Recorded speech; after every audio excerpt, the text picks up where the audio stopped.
What's up, everybody? It's Big Kiko here today, and we're doing some AEW Double or Nothing predictions. It's Saturday as I'm recording this. It's tomorrow night. Should be a good show, but let's get straight into it. We only got one pre-show match for this pay-per-view. It's Megan Bayne and Penelope Ford versus Anna Jay and Harley Cameron.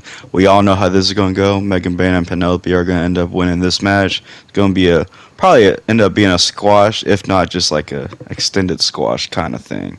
So yeah, we already know how that's going to go. First match we have listed here, I'm just reading off from this list, is Jamie Hayter versus Mercedes Moné for the Owen Hart Cup final and also to face Toni Storm at All In. This one is a big toss-up for me because I really could see it going either way for Hayter or Moné. Moné and Toni Storm would be in a fantastic match to see at All In, and Hayter and Storm already have pre-existing history from when they've had matches for the belt before, and Tony took the belt off Hayter when she left with her back injury, so they could revisit that, or they could take a different avenue with Monet, even though she has three belts already, one being the TBS Championship. It could be a possibility, and it would be, like I said, a very good match. This one, like I said, is a toss-up, but I'm going to lean more towards Jamie Hayter because of Monet being TBS champion, but that doesn't necessarily mean she won't win either. But my prediction will be Jamie Hayter, and I think this will be a pretty good match, and could be match of the night. Next up on our list, we got Hurt Syndicate versus the Sons of Texas, which is Dustin Rhodes and Sammy Guevara for those who don't know. And this is an easy Hurt Syndicate dub. Don't see Sons of Texas really standing much of a chance against them because let's face it, Bobby and Sheldon should not be losing them tag championships anytime soon. But if they do, definitely not to Dustin and Sammy. No offense to them, but they're just not a credible enough tag team to take it from them. But this will probably just be a okay match. It's going to be a dominant showing for Hurt Syndicate, of course, and they're going to have their little moments of comebacks. But I imagine MJF will somewhat help them win, and Bobby's going to be a little upset, but then, just deal with it because, they won. But MJF's going to keep getting involved in their matches, and it's going to lead to Bobby getting pissed off, and they're going to face off at All In, I believe. But for this match, I got Hurt Syndicate retaining the World Tag Team Championships. It should be a quick little dominant showing for them and heading into All In. And next up, we got Toni Storm versus Mina Shirakawa. Hopefully, I'm saying that right. She just made her. She didn't make her debut, but she's officially All Elite now, and she won a title eliminator, a Fatal 4 title eliminator. So now she's facing Toni Storm. And I don't see Toni Storm losing this belt anytime before All In. I don't think it's really a possibility with how the landscape is. And, it'd be kind of weird for her to drop the belt right before All In. Now, I don't really know much about Mina Shirakawa. I'm not going to lie. So I don't really have much to say about this match. I should probably watch more of her. I've seen a couple things from AEW, but not too much. But with Toni Storm, I know she's really good, so I don't doubt that this match would be good as well. Just looking forward to see how this one goes. Toni Storm will definitely retain her title in this match and probably face Jamie Hayter at All In. Next up, we got FTR versus Nigel McGuinness and Daniel Garcia. Now, this one's a recent matchup that's been added, but they've been building over it for a little bit. But FTR have been messing with Nigel McGuinness while he's on commentary. He's retired besides the two little matches he had last year. But they're bringing him out of retirement once again, team up with Daniel Garcia. And they're definitely going to do a spot where they do some heinous thing to Nigel McGuinness and write him off TV, most likely. But, yeah, I see them doing something like that. Don't really know how this match will really go. It'll probably be a decent little 12-minute match or something like that. Yeah, I don't really have much to say about this one. I haven't seen all of the build-up for this. I've just seen some of the interactions between FTR and Nigel McGuinness, and I saw Daniel Garcia's promo on Collision last week, or Dynamite, whichever it was. But next, we got Mark Briscoe versus Ricochet in a stretcher match. Ricochet, since coming to AEW, has been one of my favorite things. I ain't gonna lie to y'all. Ricochet's been very good since coming to AEW. And people try to clown on him at first, but he's really found his groove. And he's way better as a heel. way better as heel. I don't understand how WWE didn't try that before, but it's their loss at this point.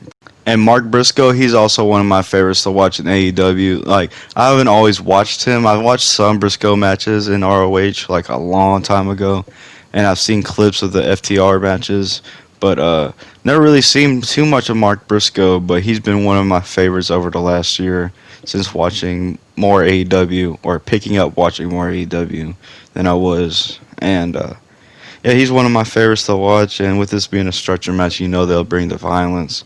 They'll probably end up doing a spot going through the stretcher. Maybe Mark Briscoe finally gets the elbow drop him through the stretcher. Maybe not. I see Ricochet winning this match, though. It'd be cool if Briscoe won, but Briscoe beat him a few weeks ago, I believe. So I think Ricochet will get his win back in this match. It'll be a great match. It'll be pretty violent, and we'll see Ricochet do some vile act. He'll probably stab him with the scissors or something. But yeah, like I said, Ricochet's been one of my favorite parts since coming to AEW, and I hope he keeps on going with this current character he got going on, and keep pushing and has a big match at All In. Partly because he deserves it, and two, I want to see Ricochet at All In again. So that'd be pretty cool. But yeah, I got Ricochet winning this match. Should be pretty good. Next up on here, we got the Paragon, which is Adam Cole, Kyle O'Reilly, and Roderick Strong. I don't like that name, but it is what it is. Versus the Don Callis family, which is Takeshita, Fletcher, and Josh Alexander. This will be a very good match. I think Adam Cole is kind of washed, I'm not going to lie. But everyone else in this match is very good. Kyle Fletcher is the future of AEW. Mark my words right now. He's the future of AEW. He's going to beat Adam Cole for the TNT Championship at All In. I believe it, and I really hope that happens because he's one of my favorites, like I said. So, yeah, but anyways, Paragon versus Don Callis family in a trios match. I see Don Callis family winning this match. Some dirty tactics, and it's Josh Alexander's first pay-per-view match. They probably want to at least have him get a win and whatnot, and they need to make Don Callis family look strong with Takeshita and Fletcher also in the mix too, since Fletcher is coming out of the Owen Hart Cup and Takeshita lost his belt a couple months ago. But anyways, this should be a pretty good match. Adam Cole, he's kind of washed now. He can do some good stuff still, but I'm not going to really count on it too much. But I have Don Callis family winning this, like I said. And the next match we got is Okada versus Mike Bailey for the Continental Championship. This will be easy Okada dub, or not easy Okada dub, but easy retain. Not really say too much about this. Mike Bailey's been pretty good since coming to AEW. Okada, he's been a mixed bag. He's had some good stuff, but then you could tell he hasn't been trying in some too. But with Mike Bailey, he might be able to carry into a pretty decent match.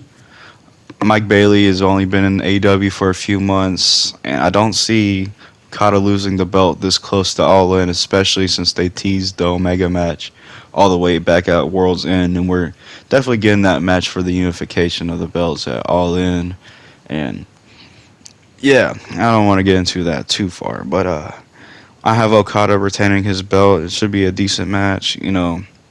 I don't know what all happened, but Mike Bailey is, like I said, one of the best people they got now, so hopefully they can produce something pretty good.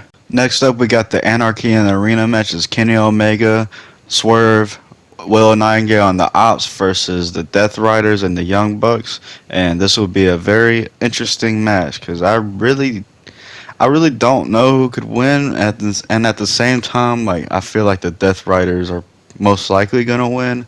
But I really don't know, though, because, they've been doing this whole takeover of AEW angle and trying to find someone who can step up. And they've got a team full of people who are willing to step up. And Samoa Joe originally made Mox pass out to win the Trios belts. Now the Ops have them. And he faced them for the World Championship, and Gabe Kidd got involved and ended up costing Samoa Joe the championship.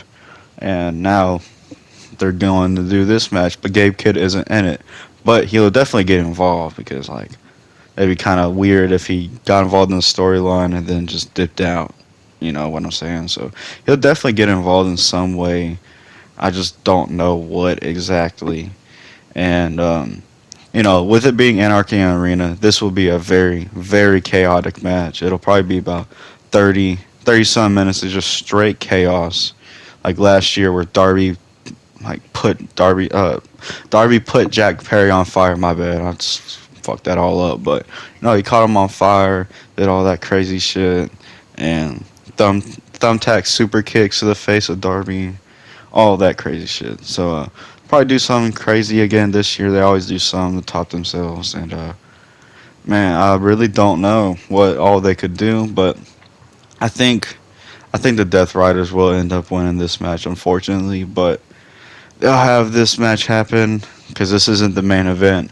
And the main event is Will Ospreay versus Hangman. So, okay, yeah. So I have Death Riders winning. So now we're gonna move on to the main event, Hangman and Ospreay. I think that Ospreay will end up winning. This one I've been debating on, like who I think's gonna win with my friends and my brother. I really I've been going back and forth. Like I really don't know if Ospreay will win or Hangman will win because both have compelling cases to make to challenge Mox.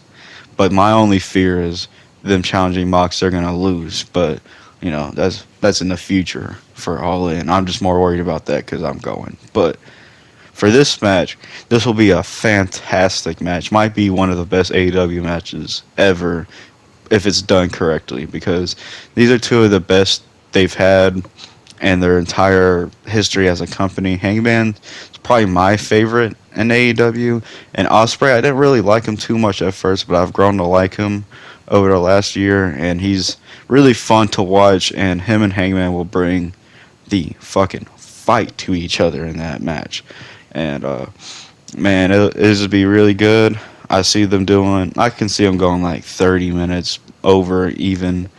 And yeah, I see Ospreay winning, and he's going to go on to face Mox at All In and possibly walk into London as champion.